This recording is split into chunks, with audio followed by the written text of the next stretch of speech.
We're at DEF CON. I didn't know if you know that. It's Saturday morning. We've got a fantastic talk. This guy has presented with us before. He's coming back to talk to you about hacking remote car starters. Yep. Perfect. So without further ado, I will let Jmaxxz get to it. Let's give him a big round of applause.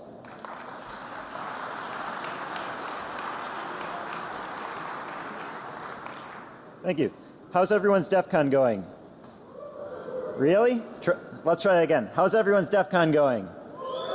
Okay.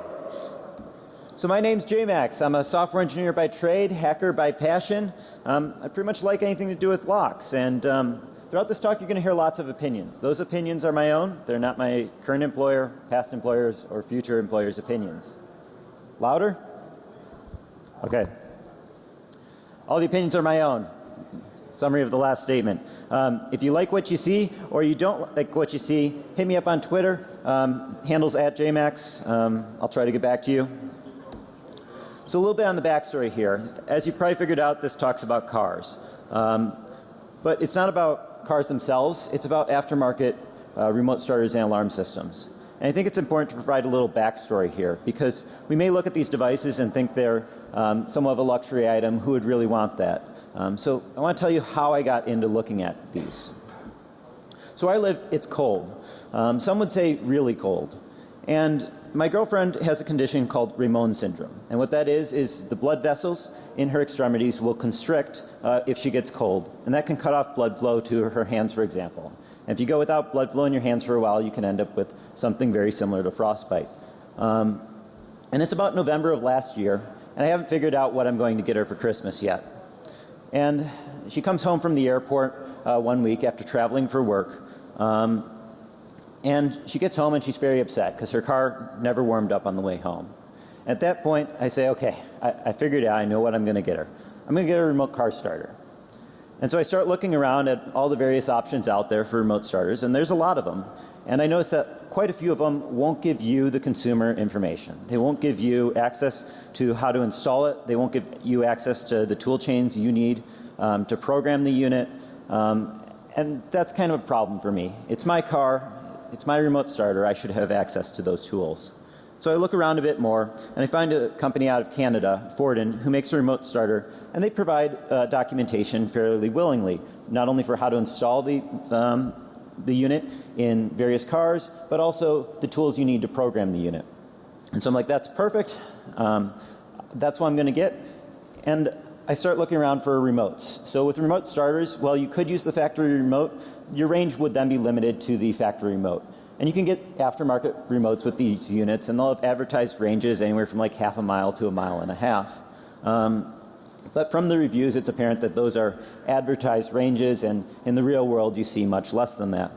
And the problem is, as I said, she travels for work a lot. And my concern is she's not going to be able to start her car from 1.5 miles away while she's at the airport. There's a lot of concrete. So I'm thinking about, I'm like, you know, what would be great is if she could just pull out her phone, open an app on the phone, and hit start. And so I look around Forden's list of third-party vendors who integrate with their system. And I find this one called My Car. And what it is a little cellular unit with a GPS in it that you can put in the car and you hook up to the remote starter. And then this provides the capability of being able to pull up your car in an app on your phone as a picture of what your car should look like based on its make and model. You can start the car, unlock the car, do anything you could do with a key fob. I'm like, that's perfect. When the plane lands, she'll be able to start her car. By the time she gets to it, it should be warm. So at this point, let's talk a little bit about how remote starters work. In order to understand remote starters, we first have to understand how cars start. Traditionally, cars start off using a keyed switch. It's just a keyed switch. There's nothing fancy there. And when you put your key in the ignition, you are completing a circuit when you turn it. So when you turn it to the accessory position, you're completing a circuit that will power up the interior of your car. When you turn it to the crank position, you're powering up the starter motor. And this was true up until around the mid-90s. Around that time, vehicle immobilizers started to become fairly popular on the US market. And an immobilizer, well, it may sound fancy, it's just an electronic lock. So you have the mechanical lock that is the key, and then you have an electronic lock that is a transponder and something to read that. And if you don't unlock the electronic lock, your car won't start. So in the slide here, on the left side, there's a key with a overmolding, and on the right side, there's a key with, it's just a metal insert. The one on the right will just actuate the mechanical components, whereas the one on the left can actually unlock that electronic lock that allows your car to start. So why do I mention this? Well, remote starters today have to bypass the immobilizer. It's necessary for the remote starter to work if you want it to work in a modern car. And so if we look at how you could hook one of these systems up to your car, here's an example from Fortin's documentation showing how the unit I got, the EVO 1, gets hooked up. So on the lower left side, there's a couple lines that are labeled IMO, and those have to do with dealing with the vehicle immobilizer. And then if you go to the very top on the right side, there's a couple lines labeled CAN high and low, and those are connections to the vehicle's CAN bus. The reason remote starters connect to the CAN bus is to reduce installation costs, because it's fewer connections your installer has to make. So if they can read data off the CAN bus or they can send commands over the CAN bus, they're motivated to do that because, again, it reduces installation times. On the left side of the screen at the very top, there's a bunch of GPIO. These are just related to controlling or reading information about the car. So, for example, when you hit the lock button, maybe you want the lights to flash and the horn to honk. That can be controlled through these GPIO. And then at the bottom on that side, that big clunky connector is the high current interface. And what that does is bypass the mechanical side. So, as I said, when you turn your key, you are completing a circuit. That big chunky connector there allows those circuits to be completed with simple relays inside of the remote start unit. So here's just a couple pictures from installing the remote starter. Basically, it just consists of pulling off the steering wheel column, making a couple electrical connections in the footwell. It's really not that complicated. It looks fairly daunting, but it's not that hard to do. The remotes themselves get hooked up over what Fortin calls data link. It's a proprietary protocol. Really, it's just 5-volt UART running at 9600 baud. And it just connects via a bus. So these two remotes here that I'm showing, we'd be connected to the same UART connection. So sometime after installing the unit, I start thinking, you know, I wonder how this affects the security of that vehicle. Obviously, it has to bypass the immobilizer, but how secure is this? Not only the cellular side, but the remote start side. So I start looking online to see if maybe Fortin publishes the protocol for their data link, so I can start looking at it from that side. And I go to the forums, and people have actually asked for the protocol, and consistently they're told no, we don't give out that information. One of the more entertaining responses I saw with it was this one, where they say, the EVO is not meant to be used as a hobbyist toy. It's meant to be used as a tool by professionals. So, I'm a professional of sorts. I set about building my own car on my workbench. So I got a second unit, put together a breadboard that represented a car, some switches to represent the ignition, momentary buttons to represent the brake pedals, and a bunch of LEDs to represent various states. I get everything wired up, and I hook up a FTDI device to start monitoring the data link. And I'm capturing data, and at first it looks something like this. I mean, okay, it's not really apparent what's going on here, but if you squint your eyes just right, you can tell there's definitely some structure here. Paying a bit more attention, I notice that whenever I press a button on my remote, the message that is sent by the antenna to the remote start unit always starts with 0C and ends with 0D. So if we just split what we're receiving based on 0C being the start and 0D being the end, we end up with something more like this. At this point, it's clear there's some structure here, and we can figure out what's going on. So putting in a bit more time and being a bit more diligent about keeping track of what button I pressed and what message I saw, eventually I'm able to put together a spreadsheet where I figure out what each of the commands and each of the messages look like. And so here's just a simple breakdown of what a typical command looks like over the data link protocol. When you press a button on your remote, the antenna sends the remote start unit a command that looks like this. So you have a start sentinel, that's that 0C. You have 2 bytes that represents the direction, or at least I think that's what it represents. That's somewhat interesting because UART is already directional. There's already a transmit and receive line. So that's why I've labeled it garbage, just treat it as a constant. Following that, we have a single byte that represents the command the user would like to run. So this could be unlock, it could be lock, it could be start, stop, panic. Anything that you can do from the remote will have a command associated with it. Following that, we have a payload. In the case of messages coming from an antenna to the remote start unit, this payload is almost always going to be an address or ID that identifies the remote or antenna that the message came from. If the remote start unit doesn't recognize an ID, it will ignore the command. And to get a remote start unit to recognize the ID, there's a multi-step procedure that involves putting the key in the ignition, turning it on or to the accessory position, and then hitting the brake pedal some number of times, pressing some buttons or remotes.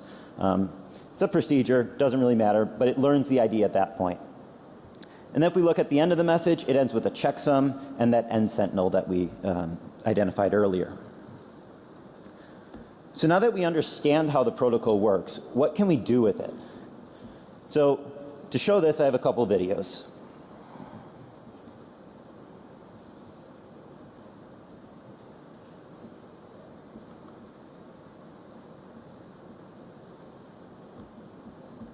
Do we have sound?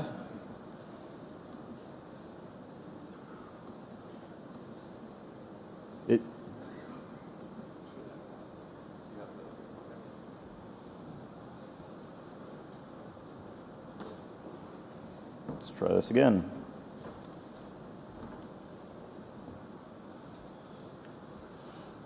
Is that not fine? Guys, anything? It's playing.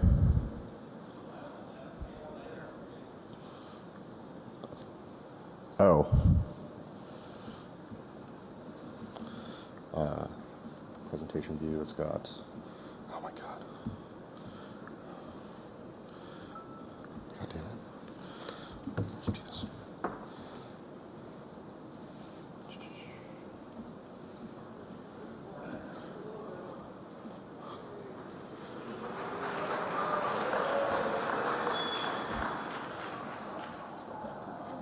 Yeah.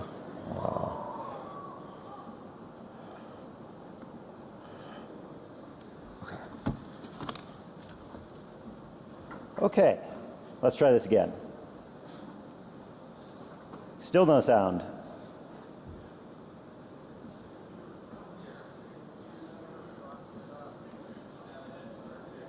It's plugged in. Okay, I guess we're just going to be talking through this then. So what I was showing you there is we'll scrub back. Okay, so that white box there is a development board I have that's running, that is a particle development board that's running firmware I wrote that understands the Fortin protocol and allows me to interact with the Fortin remote start unit. So what I'm showing here is I send an unlock command to the car. Well, you should have seen the command in the previous one. The unlock command doesn't work because the remote starter doesn't yet know about that antenna. So as I mentioned, it's just UART. And one of the things with remote start units is they'll often support what's called two-way communication. So they're able to tell the remotes about the state of the car. For example, if the car started or stopped. And to do this, it actually the remote starter sends a message back to the antenna. And when they do this, they include the address of the antenna they would like to send the message to. Now the problem here is because that's going over the UART connection and it's a flat bus, anyone on that bus can see the address being sent. So in my firmware, I have the capability to clone an address. So if we turn on the clone mode, at this point I'd really like sound. At this point we need to generate a message. To generate a message, we can just simply open the car's door. So by opening the car's door, the car sends the remote starter a message, or sends the antenna a message saying that the door has been opened. At this point in the video, the alarm is going off. You'll just have to take my word for it, but it is. We've also managed to clone the antenna because it's attempted to communicate, or clone the ID because it attempted to communicate with the antenna. Now when we send unlock, the alarm shuts off and the car unlocks. If you set your sound settings in here to your audio settings. No mouse. Yeah, see, you're muted right there. Just gotta unmute. Okay, let's try this again. Won't. Is there an unmute?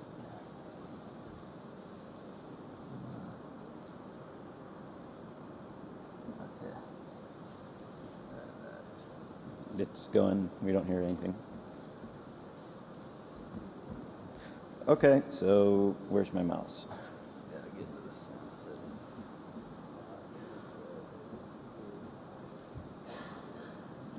There we go.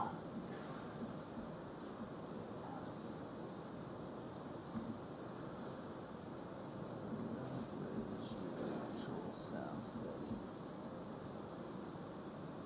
Okay.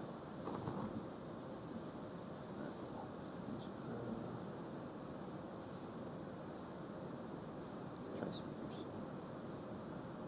Alarm. That should do it. Hey!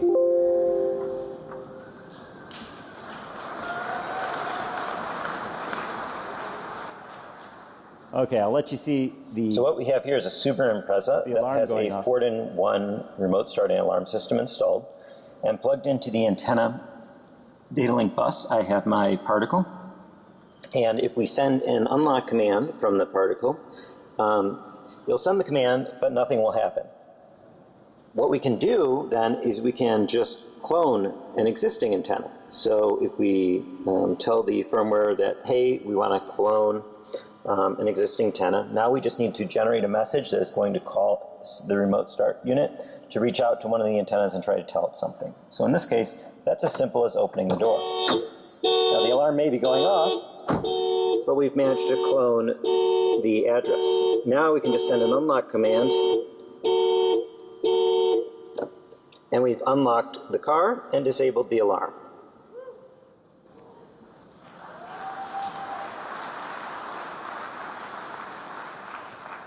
So at this point, we've managed to send a command to the remote start system, get it to honor it, all without the key. So now let's try starting the car.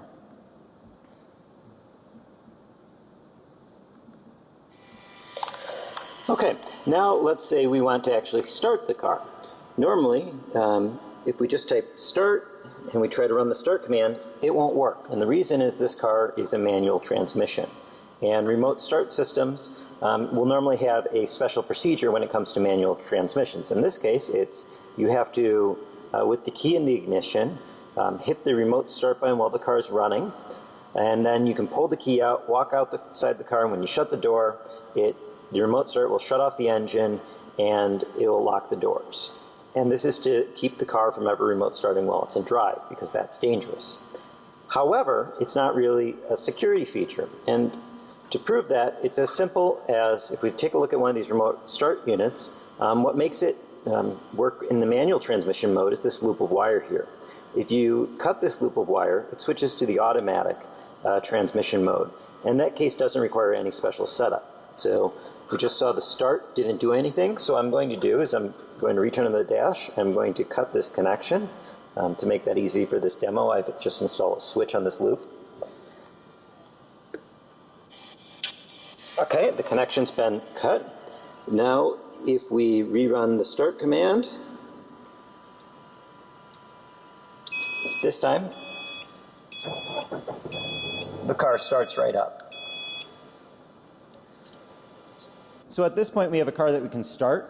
We can add the remote to it. We can start it without a key. But if you have a remote start unit, you know that that's not everything you need to do. There's normally a key takeover procedure. You shouldn't be able to drive away on a car that's remote started. But let's say we want to drive away on a car that was remote started. How would we do that?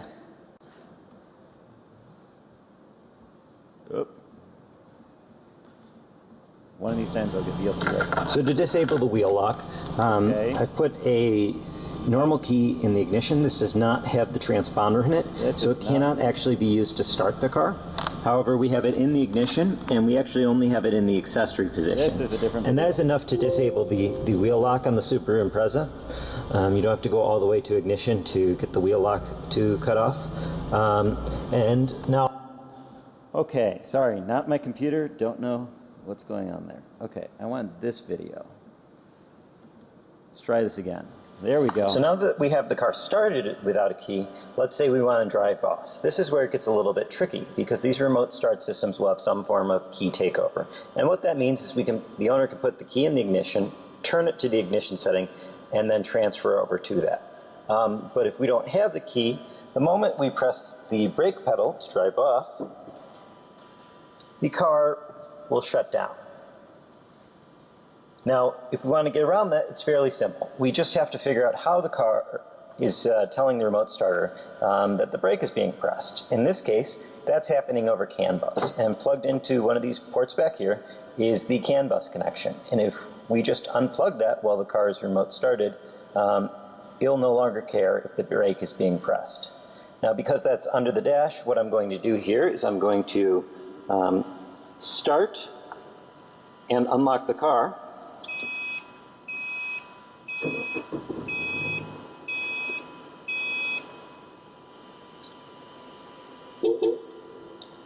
So I can get out and get that disabled. I'll show you that in a second.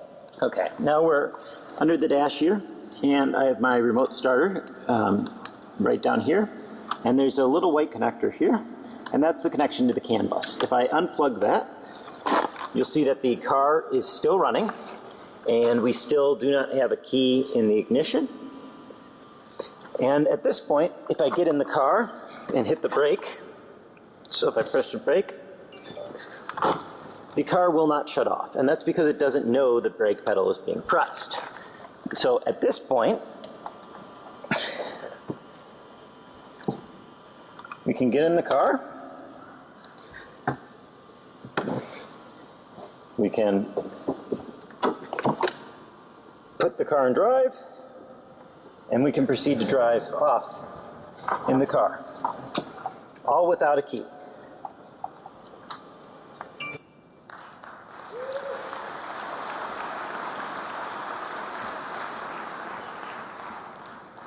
Okay, so there's an important note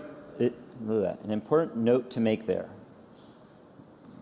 And that was that click you heard at the end. That was actually the wheel lock of the car itself engaging. So the wheel lock is entirely mechanical. So we can't defeat that electronically here. You would have to use something mechanical to get around that. So breaking the cylinder or something else. Something I really wasn't interested in doing in her car.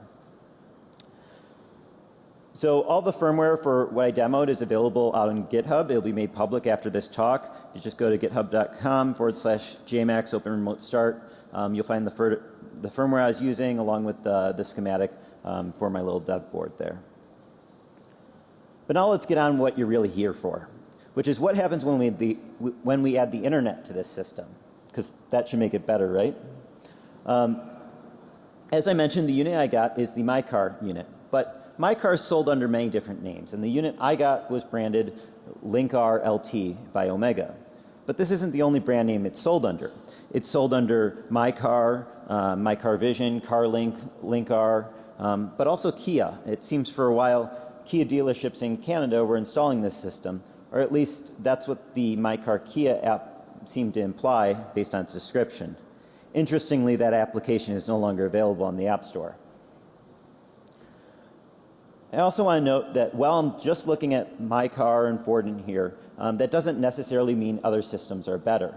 At the same time I was doing this research, CyberGibbons and Pentest Partners were looking at other systems with similar capabilities. And they found very similar issues with those systems as well.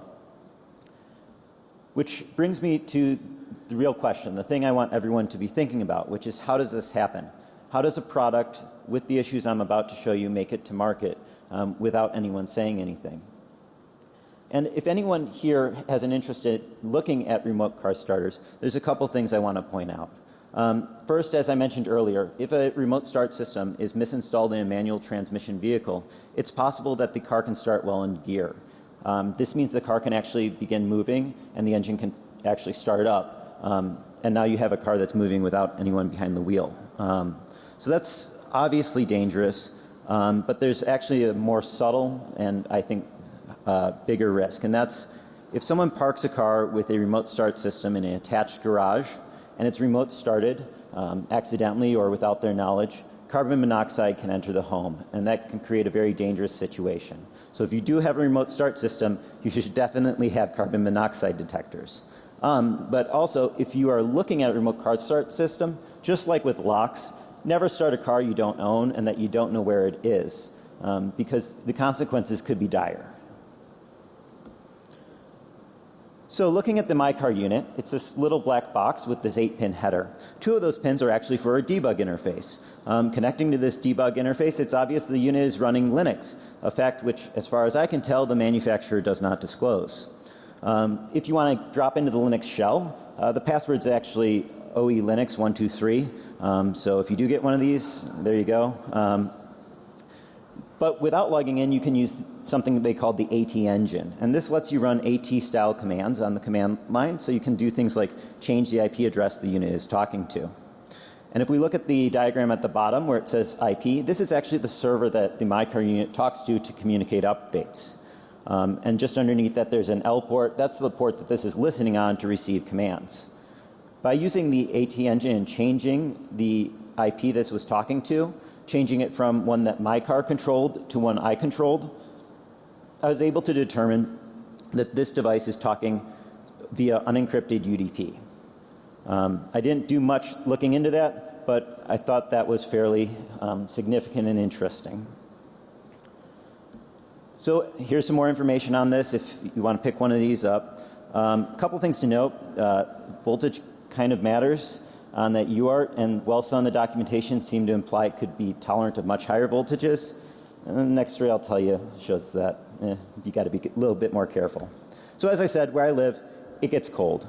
And about a month after I gave the system to my girlfriend, my curiosity got the better of me. When I installed the system, I had a nagging suspicion that I was opening her up to some security risks.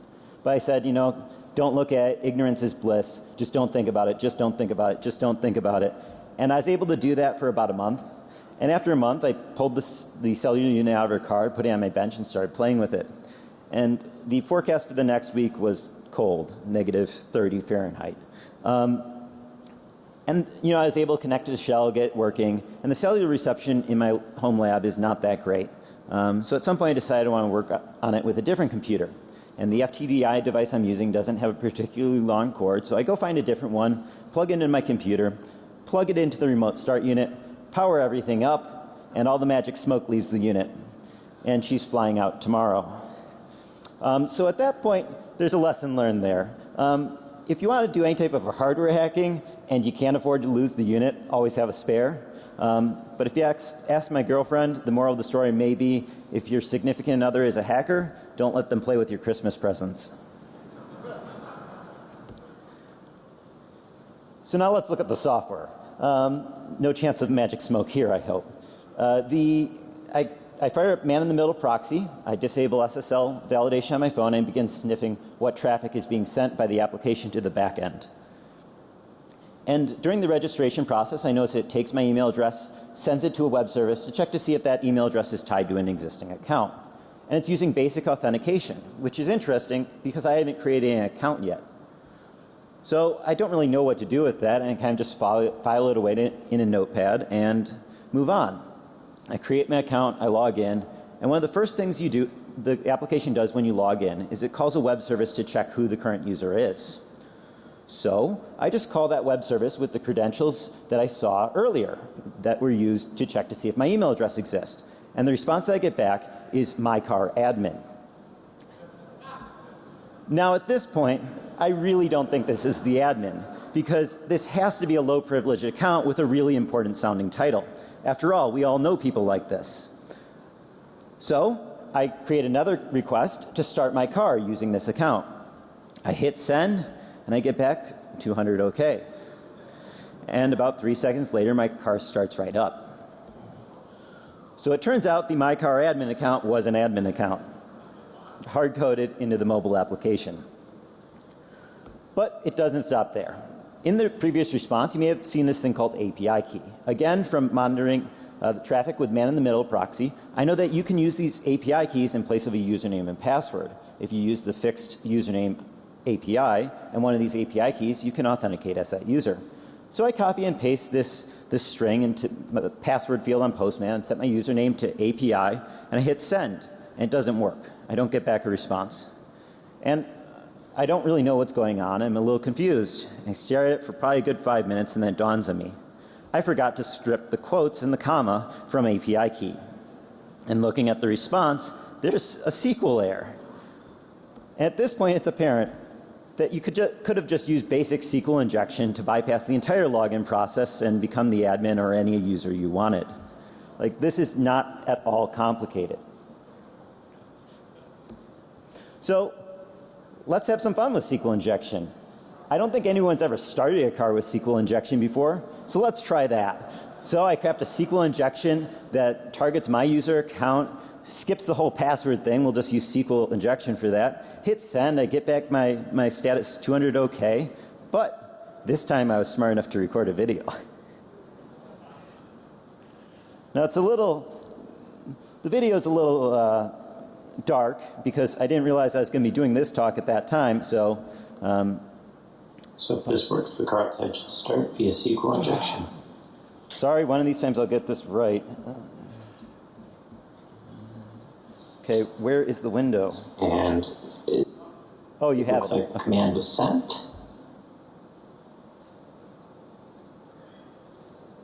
So this is in my office looking outside. You can see the reflection of my computer screen there. And there the car is starting.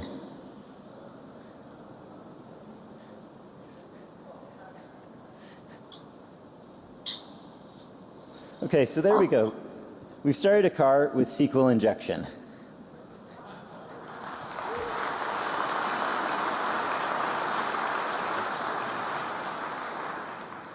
But it really doesn't stop there. They didn't just have SQL injection in the login. They had SQL injection everywhere, whether it be the URL path, query string parameters, bodies. It seemed like everywhere you looked, there was SQL injection. And looking at the error messages from looking at the SQL error messages, we can see that what we're entering as a password is being compared directly against a column named password in the database. So what this means is they have plain text passwords and SQL injection. As they say, not good, very bad. Okay, so that's enough with that SQL injection stuff. Let's see what else we can do. So as I showed before, here's how you remote start a car. You just post a command to this commands API saying your command type of engine start. And you get back an integer ID representing the command ID. You can then pull a service to get the status of that command. And it looks something like this. And so, I get to thinking and I increment and decrement my command ID, and I notice I get responses back. It seems to be pulling any command ID. Try a couple more values, and sure enough, it's pulling back any command ID in the system, or any command that's ever been sent in the system. Now, there's not really anything sensitive here, so it's not really that big of a deal, but I get to thinking maybe there's a direct object reference that I could use to start my car. So I take the start command from a legitimate user, from my user account, and try to call it via my second user account that shouldn't have access. And I get back an error message saying 401 unauthorized, account out of hierarchy. So maybe it won't work. However, if you look at that API, there's actually duplicate information. The user's email address and their account ID are roughly corollary. Both specify a user. And if you design APIs, or rather if you hack APIs, duplicate information is a source of bugs.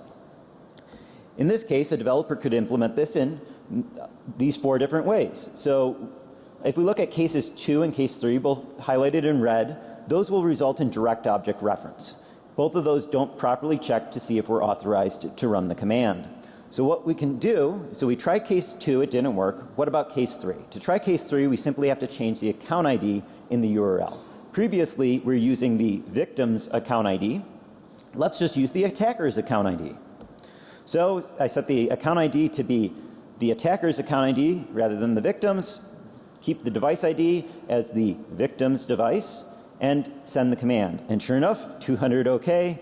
I get back my command status, and a couple seconds later, my car starts right up. So what does this mean? So via 3 different vectors, we're able to basically do anything a legitimate user can do. But let's call out what that is. We can locate any vehicle in this service. We can identify the type of vehicle that is, make and model. We can unlock the car. We can start the car. We can edit the car. We can do anything. And there's 3 different ways of doing this. So obviously my car tried to fix some of this. In the case of the hard-coded passwords, it seems they just put a reverse proxy out in front of the application to hide the credentials they were using. Well, you see there's a problem with this. Reverse proxies aren't magic and they don't fix everything. And in this case, they kept the SQL injection in the backing service. And so while I no longer have the password, I still with no authentication could do SQL injection via the check user. So that was interesting, and at that point I decided, okay, let's see what else is here. Let's see if they left more.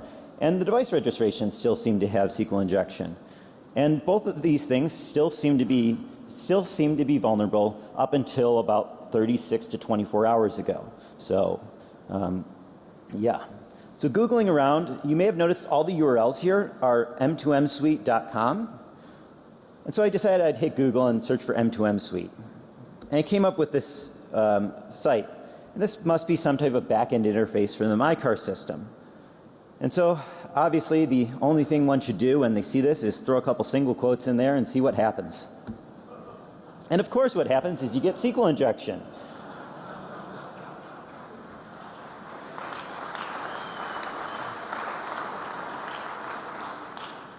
And this is months after the initial disclosure that they had a problem with SQL injection. So if you have SQL injection, you should really fix it as soon as possible. But none of this is what I consider to be the most offensive bit of this all.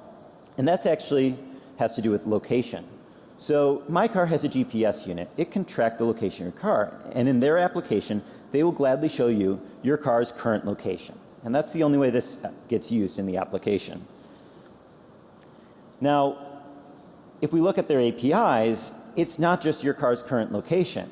They seem to be storing a heck of a lot of information, much more than what is needed to keep track of your car's current location. In the case of my account, over the span of 13 days, they have a little under 2,000 data points about my vehicle's location.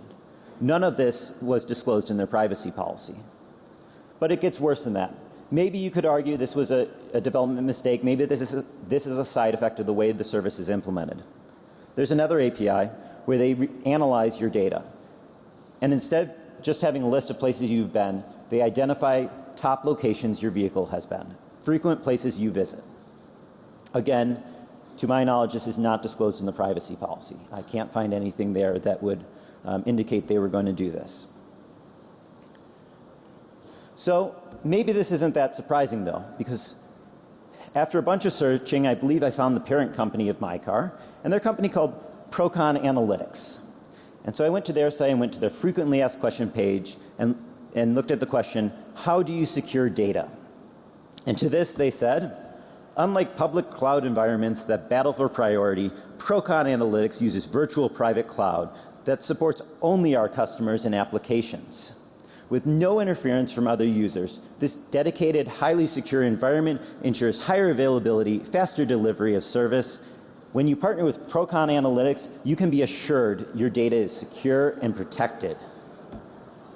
I really don't even know what to say to that. But if we head over to their Facebook page, they say more. There they simply say, protecting vehicle data is vital. And to that, I have to say, I agree. So back to the question that I said at the beginning of this talk. How does this happen? And maybe more importantly, as an industry, how do we stop this from happening again? And so that's my talk, and at this point I'll take any questions you have.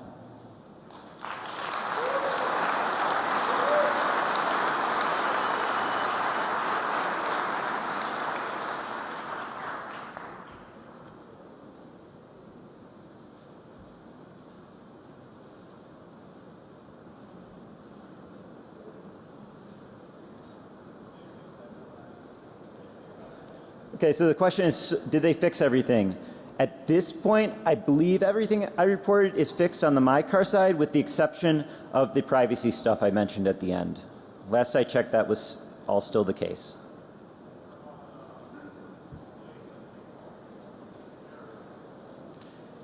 I don't know. I don't have any vectors that I know of that generate SQL error messages, though I haven't looked too hard.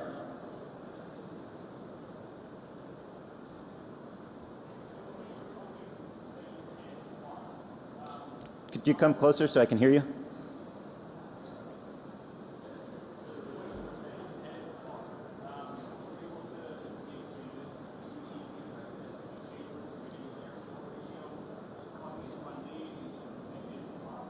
Sure. So when I said I could edit the car, the question about was when you said you could edit the car, could you edit parameters in like the ECU?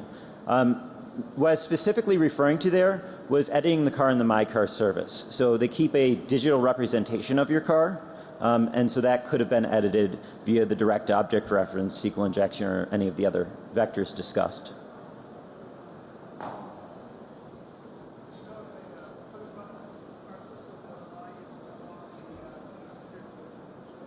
So the question was about, do you know if a push-button start system will allow you to unlock the steering wheel, to get around the steering wheel lock? So my car has a push-button, and there is no steering wheel lock. So I suspect that if you installed one of these in a push-button car, you definitely couldn't rely on a steering wheel lock.